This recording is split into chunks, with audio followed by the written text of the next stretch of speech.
Hello, this is Daedalus with Nerds and Stuff, and today we'll be taking this bloody Buccaneer Skarre miniature from this to this.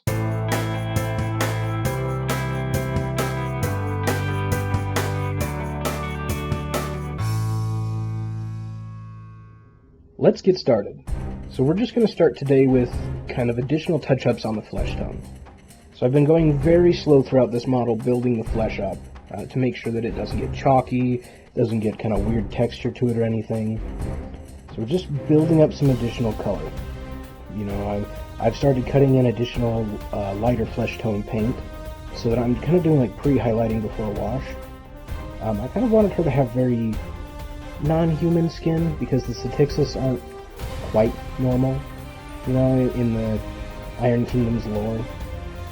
And so I didn't want to re-highlight back to a normal flesh tone post-wash, so that she'd stay a little non-human, if that makes sense. So just doing additional glazes with thinned out brighter tones of flesh paint. And honestly, I'm kind of going a lot brighter than I would. This is a very dark model, and I don't want to dramatically disrupt it, but the wash will bring it back down. Usually, if you have something like this where the model's got a lot of darker tones in it, you don't want to paint something that's too bright, or it can be very jarring. Now sometimes it looks really good, like if you're painting some kind of vampire count, or, you know, some other monster that's horrific, using that can actually be an advantage because it looks a little more jarring.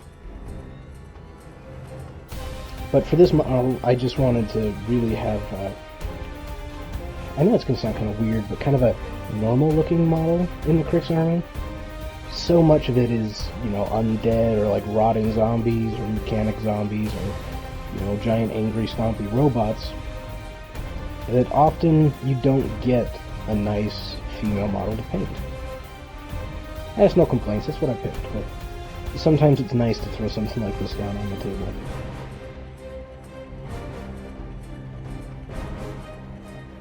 Just being very cautious and going very carefully. I've painted so much of the rest of the model now, I don't want to accidentally drag flesh tone across like her cloak or the leather of her gun belt, or maybe onto, you know, a breast piece or something.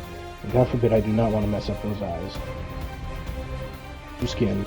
It's time to give them a nice shadow and kind of blend them in. So this is just Reikland Fleshshade that I've watered down. It's about a 1-to-1 thinning. Just acrylic medium, and then right out of the pot, Reikland Fleshshade. I really do like those Games Workshop shades. You know, I've tried some different ones. I used to just make all of my own, until I finally put out a little bit of money and picked up a couple of the Games Workshop shades. I think I started out with Agrax Earthshade and Nuln Oil, and just with those two, it was so easy. So I just decided, you know, I'd pull the trigger and get the rest. I think the only one I don't have is the purple. But I use all the rest. I figured I would be able to mix the purple with red and blue, but I may end up buying the purple sometime soon. Especially if I'm going to be painting additional Satyxis, and I want to keep to the same color scheme for my army. I might be painting more purple than I initially thought I would be. So I'm trying to keep the flesh shade going where it's supposed to go, not really puddling too much. If you notice, I'm kind of using two brushes. One will lay down the shade, and the other is my smaller brush that I use to pull it up in places. Or like right now, I'm trying to get even coverage on her cleavage with not getting too heavy on the wash. So there I'm just pulling some wash out of her eye socket, actually. Just getting her hands, making sure I'm not missing anything.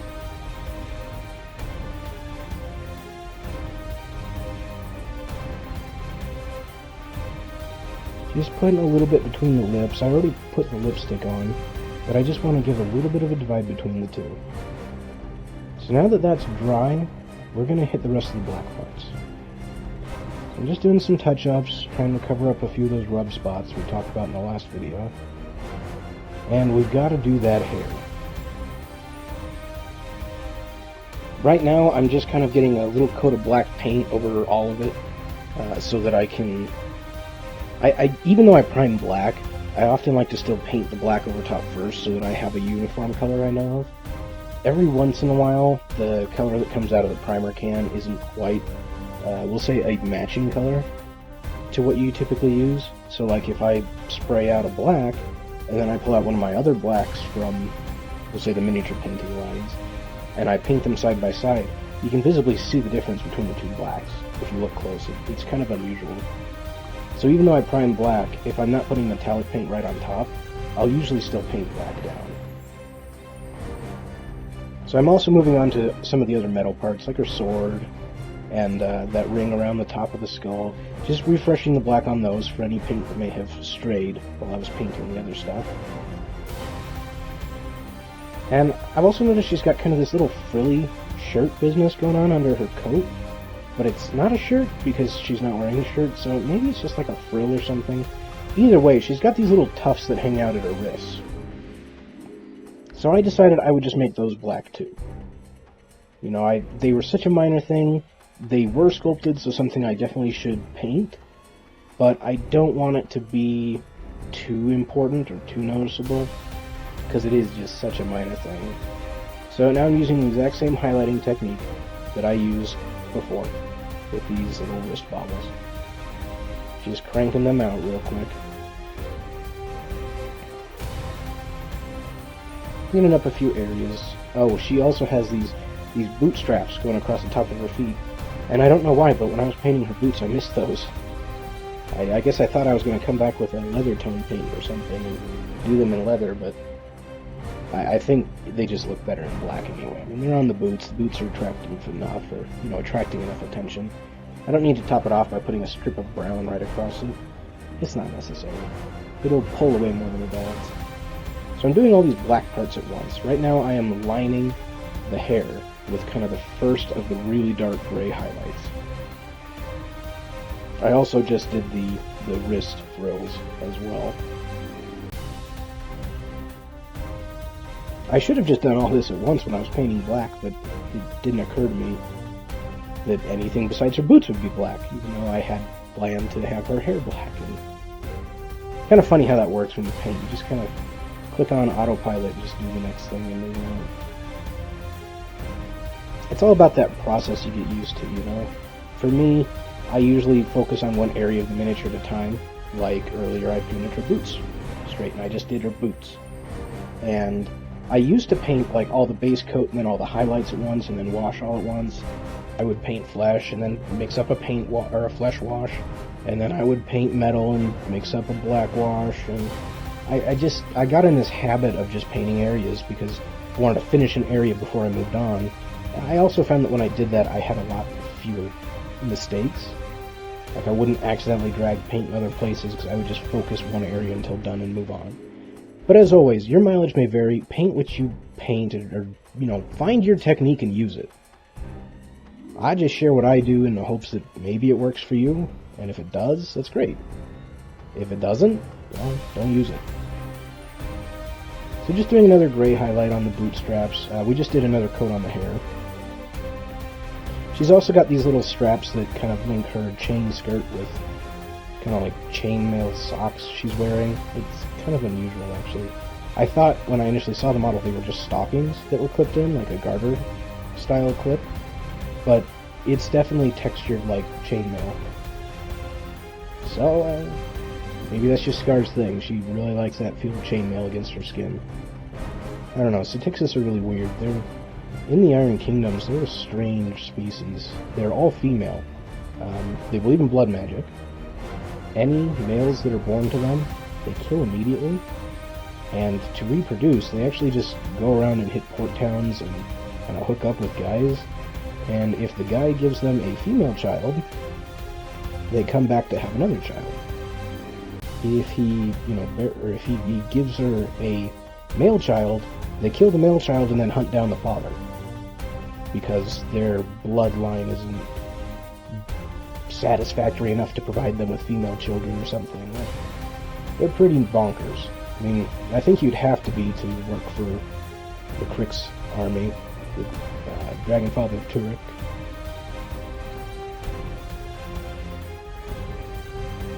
So we're just doing more of that step-up grays. I don't want to go too far on that leather in the front, or, you know, they'll overshadow the highlighting I already did on the boots. I don't want that at all, because, you know, they should, if anything, match. The leather straps across the top of your feet shouldn't be any brighter than the boots. So now I'm just adding a little bit of more texture to the barrels. When I washed them earlier, I was looking at it as painting the rest of the model and decided that I didn't texture it enough. It wasn't quite satisfactory, so I just kind of got some more of that Woodstain brown paint and just kind of did a mash brush again.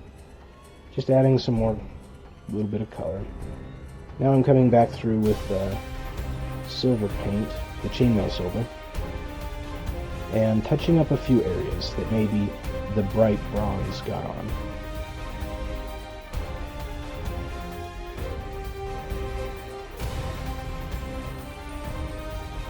So getting the buttons and like making sure that when I was getting the chest plate back there, some of the bright bronze had kind of bled over onto the silver underneath. So I wanted to make sure I got that silver before washing in so that it could be nice and two-tone, like a double metallic. So now we're coming to the point where I'm adding a little bit of, let's say, personal flair.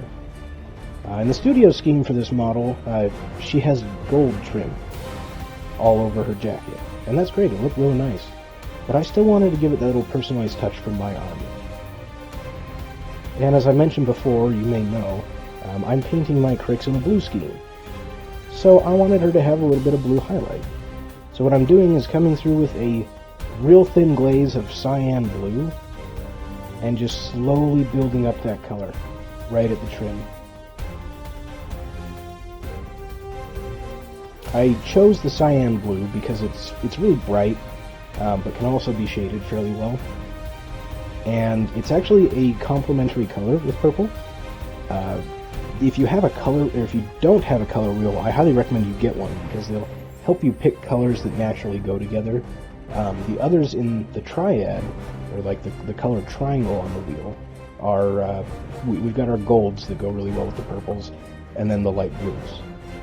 And they're complementary colors in that big complementary triangle. And so I went with blue because it would give me that flair and also not be too jarring. It does take a lot of coats though. I wanted to do a slow building transition from the purple to kind of bring out the blue in the purple in those areas, as opposed to just putting it straight down. It makes the blue tend to be a little more muted because it's going over something dark and a lot thinner, but I think it makes for a better blend between the two colors. A lot of people use this technique when they do like alternate color highlighting. I saw this one guy one time painting a clown miniature, and he was highlighting from purple up to yellow, and on the yellow sides of the clown he was painting in shadows down to purple. And it was really kind of a trippy little look. It's something I need to try, highlighting with the complementary colors. It can give some really cool effects.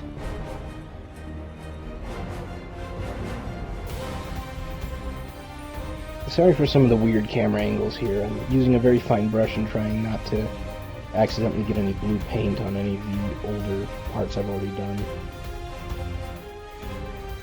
Yeah, this kind of highlighting system, it looks really good, and it takes time. It really does. But you get out of it what you put in. And that's kind of just a general motto of life, but with miniature painting especially. If you want and you take the time and you really put a lot of effort into it, when it sits on that shelf and you look up at it, you'll be proud of it. Even if it doesn't look good, if you felt like you put a lot of work into it, you'll still be proud. We're just doing additional layers. Slow build. I'm still using that ultrafine brush so that I'm almost doing like line highlighting, or like edge highlighting using the thick part of the brush, just to try and get that paint to flow and not rely on the bristles being on a fine edge. It's usually used, I've seen it most used for like panel highlighting on vehicles, as like a panel approaches a corner. a lot of times people will take their brush, load it with paint, and then just kind of rub the side of the bristles down that edge. It's really close to what I'm doing here. It's just my brush is a lot smaller, and the edge that I'm working with is pretty small too.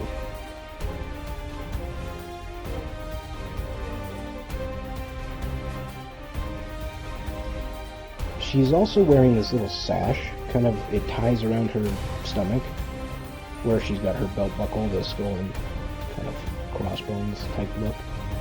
And so I'm making that blue as well. I thought about making it black, but there's already a lot of black on this miniature, and I thought the blue would be a nice homage to my army, as well as kind of give it another color to break up the kind of dark earth tone monotony that is on this model. And it's not very monotonous, but it's very grounded in tones, if that makes sense. It's really dark.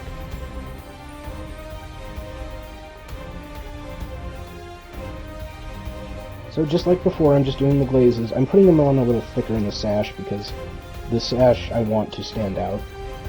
I don't want it to be a subtle highlight like the trim is. And once again, I wish I would have kept her off the model, or off the base, when I was painting her. Because that sash goes right across the middle of her back, too. And about the best I could do was to just get my brush and just drag it and try to make it look like a straight line. Unfortunately, some of those spots when you put these models together are extremely tight.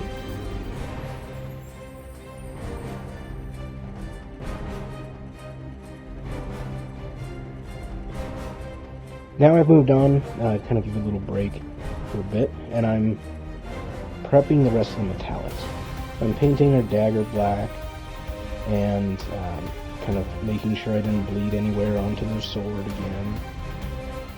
I probably do this more often than I need to, but old habits die hard. And I really like putting those metallic paints on black. It looks really good. I'm also coming through and I've got these bands across the barrels. I'm happier now with where the barrels are looking for texture, but we need to get those bands done so they look really natural, or real, I should say, not natural. So once again, I'm having trouble getting the little brush in there. Just patience is key. Go slow. If you try and take it fast, it's when you make mistakes, and then spend time covering up mistakes.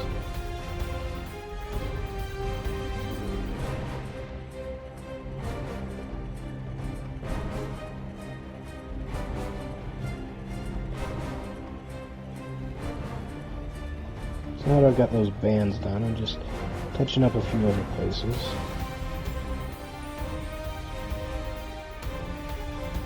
And now we're going to apply some silver. This is Chainmail silver, going just straight on out of the bottle.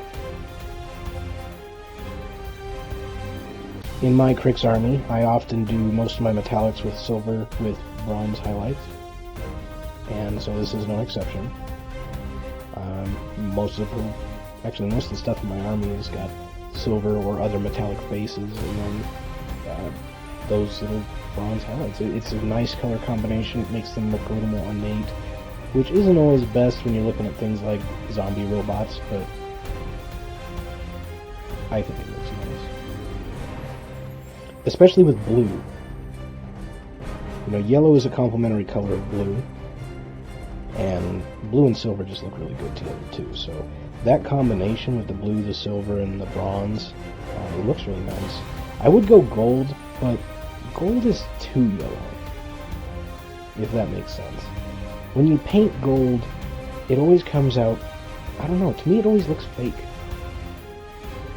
It's too bright yellow. If it's a little more orange, more brassy, or bronzy, excuse me, then it looks a lot better, in my opinion. So while I do have gold metallic paints from the Game Air line, I don't often use them. Once in a while, usually it's like a jewelry piece or something, and I just think the bronze does it better.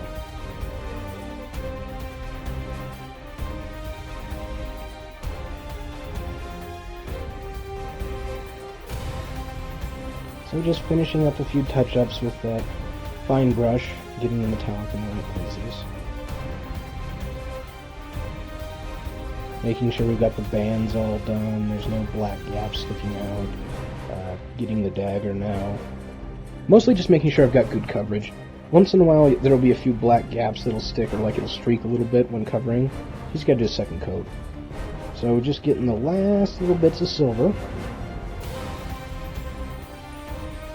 And now we're moving on to that bright bronze. I really love this color. It looks really nice. As I've said, I usually put my metallics on black. Some exceptions, once in a while, like I will put the bronze right on top of the silver. I have no objection to that. It doesn't make it quite as deep or kind of dark looking, but it does give it that nice bright shine.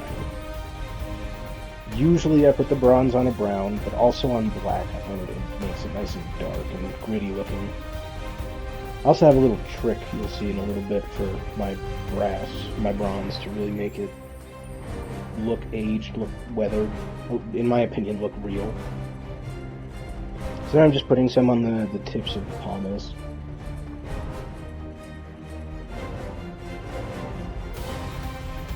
Touching up a few of the silver places that I didn't get. A little bit of a stripe going down the middle of her dagger with the bronze. That dagger she uses in game. When she kills something with it, she can actually heal herself using blood magic. She's kind of an interesting creature. So now I'm just putting down some black on the handles. Decided I'd do those with a black wrap leather color, and that I don't have any metallic poking through, or any brown maybe from the barrels. Just making sure I've got a good base, since this will actually be a visible color.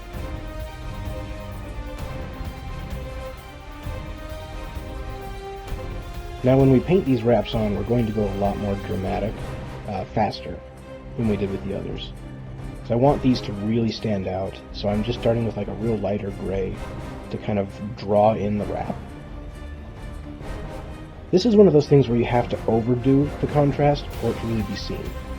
Otherwise, it just kind of vanishes when looking at tabletop distance.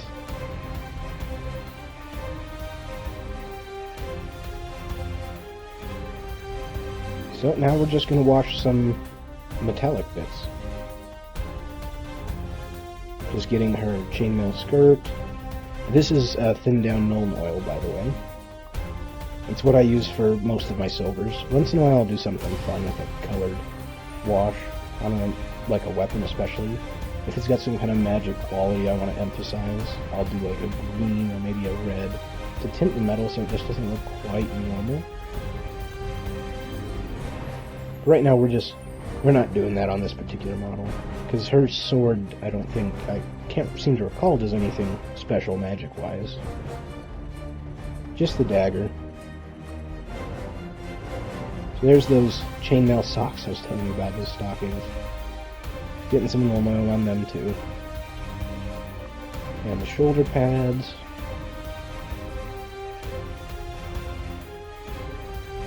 Moving down to the boots now, the toe covers, and her heels. Can't forget those heels. I'm also just kind of putting a little bit of this thinned down Nuln oil in places where I think it needs more shade. So I put some on her belt real quick, just to give it a little more tone.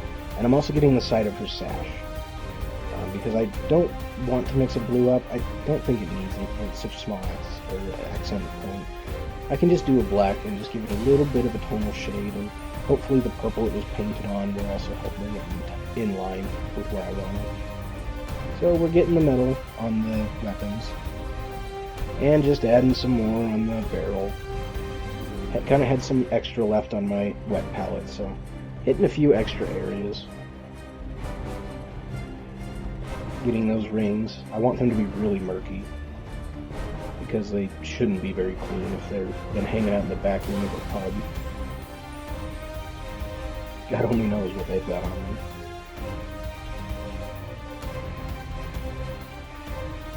Still running into some of those problems with trying to put the wash down on the backside. It's just such a tight fit back behind her. I just hit a few extra parts, a few buckles, and, you know, stuff like that. And now we're just going to work on that skull. I've been saving the best for last. And I'll also be showing you my patented, super secret, awesome technique for painting really good looking bones. So I'm starting out just by laying down some creamy ivory. It's a bone colored tone from the Reaper paint line that I really like. I used to use aged bone, but the bones just always look super dirty and grungy and dark. While bones aren't supposed to be super clean, it seems like the paint never really had a good consistency to deviate from. Now that may sound counterintuitive because I'm talking about having a uniform paint that doesn't appear to be uniform when I don't want it to be uniform. It's a little confusing, even for me. So now she also has this tiny little skull in the middle of her belt buckle.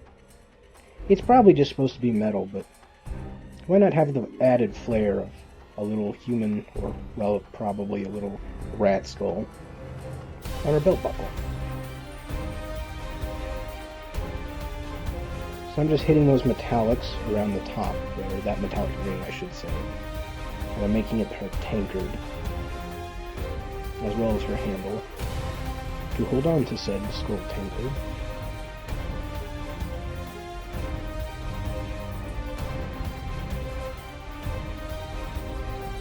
Super grateful I got those ultra-fine brushes, because trying to do this with the full size would just be rough. I definitely recommend that you pick up a really small brush for really small work like this, because you'll need it. So next up, I'm just kind of painting this grog she's got in there. It's just a darker red paint. I mixed some blood red with, or excuse me, some fresh blood with a little bit of black to really make it super dark. I don't want it to be really bright or anything. I also figured it would be kind of closer to a blood, because they are Satyxis and blood magic and stuff. Then I took a little bit of the full red and hit the bubbles, just so they would appear brighter. So now I'm going to show you that super secret technique I have for great bronze. I'm literally just taking Seraphim Sepia straight from the bottle and layering it on thick. When it goes on that bright bronze paint, especially going on thick, it'll pool in different areas and make the bronze look fairly tarnished, but it gives it a really warm glow almost, where the metallic paint itself is kind of harsh and cold. When layering this stuff on thick, it really, I don't know, makes it more inviting.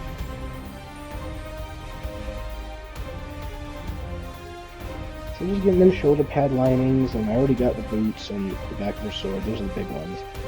I've got to get that kind of breastplate decoration, because she's got like almost a spread eagle sprawl coming across on her corset.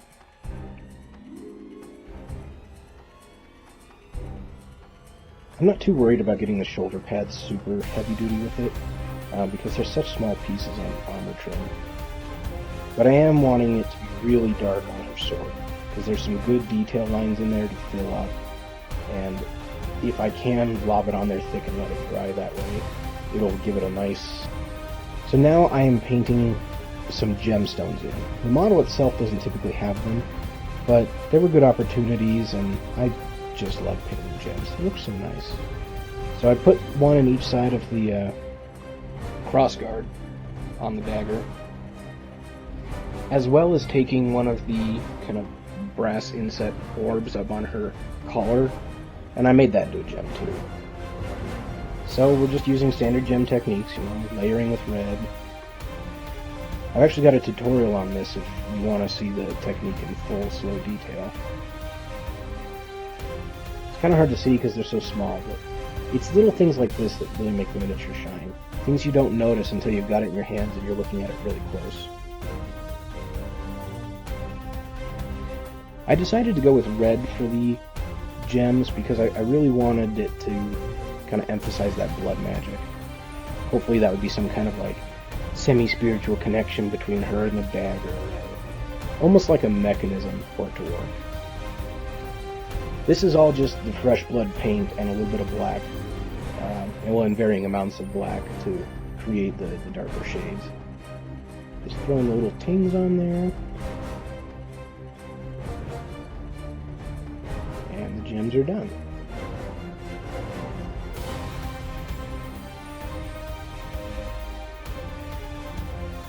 So next up, we're just going to finish up the bone. And to do this, I take Agrax Earthshade straight from the bottle and apply it liberally. And you may say, oh, but Daedalus, that's not good technique. That's not what you've shown us.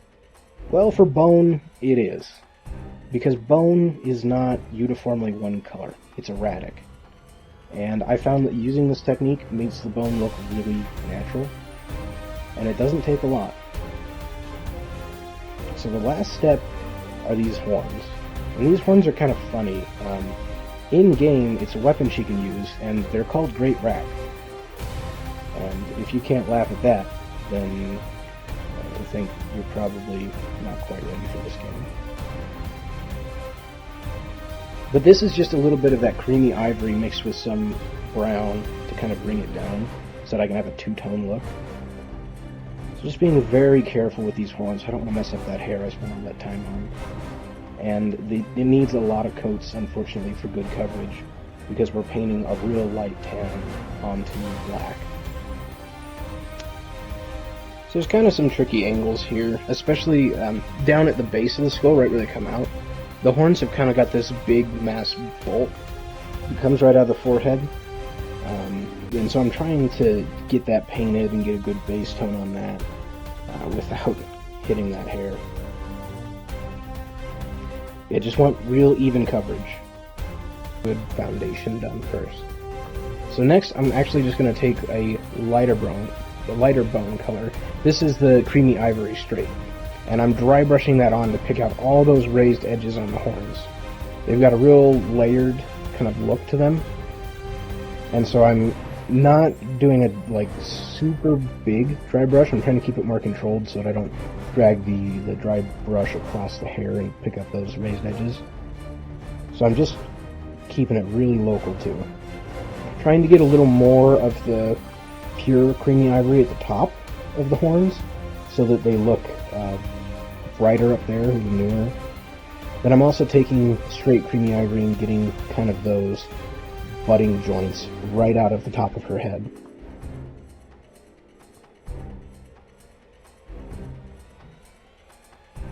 And then we just need to put a wash on it to bring the colors back down. So I'm just taking the Agrax Earthshade straight from the bottle. Just kind of, I'm going very gently with it because I don't want to put some brown tones in the hair. I really like how the black turned out. But I do want to tone down the horns, make them look a little more real. In theory, they should end up looking like the skull. You know, using the same painting technique, that same style. And I'm just doing a few accenting highlights. You know, a few random spots on the wood barrels, and like I got a section of her belt that looked like it's in real shadow. Putting an additional layer on the base, just kind of help tie anything in that might have fallen as well. Especially with a base like this that's just wood panel, you can't really go wrong making it dark. As long as it's not obnoxious or anything, you should be good. So our last step is to really, well, one of our last steps I should say, is to paint the base. You know, get rid of any extra brown that might have crept on while painting, so that I can have a nice clean stand for it. Trying not to get this paint on my hands so that I don't accidentally touch any part of the model and do a nice transfer on a nearly completed piece.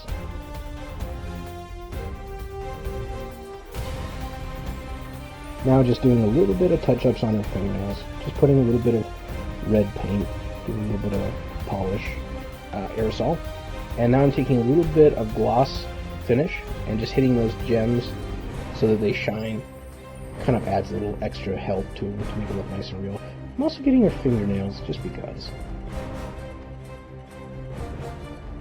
Lastly, we need to do some blood effects here. So I've got some Blood for the Blood God technical paint, which I just absolutely love. This stuff is fantastic to work with, and it looks so real. Like sloshing the brew out of the side of her mug. And so I'm, you know, spilling some down the side and on the floor, trying to make it look nice and fresh. She's also kind of pierced the barrel with her dagger, so I want that to look like it's leaking a bit too. And, you know, this could be blood if you like, or it's just kind of real dark ale. So let your imagination run wild. Maybe she's a creepy blood magic user, vampire, goat woman, Satyxis. And it's quite possible she could just be drinking blood. So I really want to gob it on for the spilled point. It'll be hard to see on the wood, but when you do look close and you do notice it, it'll look really nice.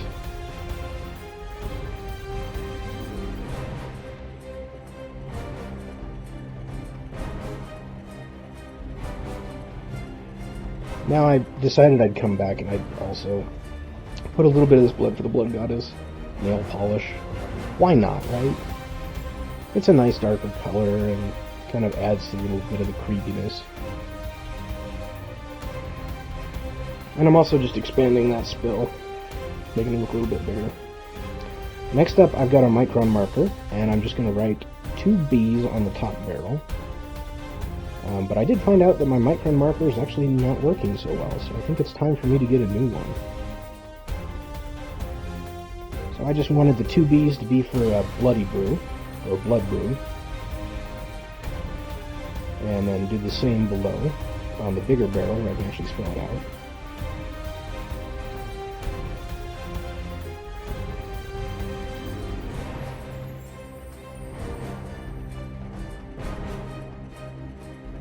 Kind of realizing I'm running out of a little bit of space, but then I just decided I wasn't too happy with how the marker was doing, because it is pretty much out of ink, it's dried up.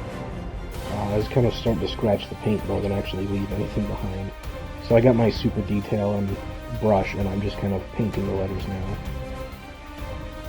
It's not a very noticeable detail. I didn't want it to be noticeable. It's just a minor thing. But it's one of those minor things that leaves, or lends a lot of credibility to it. You know, it makes it look authentic. Because you're probably going to have some kind of brand name associated with your alcohol that you're providing to a tavern. Even in the Iron Kingdoms. So I'm just doing a few more coats of this black to make sure I've got good coverage. When using a brush that small, you have to go to the palette a lot because it can't hold much. You know, painting, it's an art, you know, you take your time with it and you make something nice. Try and rush it, end up making something a little less nice. Meditation or something that calms your mind, this actually lets you sit there and create something. Something you can look at regularly. Which is why I really like to paint. I just like seeing well-painted models. And she's pretty much done. Well, we got ourselves a well-painted model here. Nice Cryx caster. If you like what you see, please subscribe to the channel so you can be notified when additional videos come out. If you have any questions or comments, feel free to leave them below. Until next time, happy painting!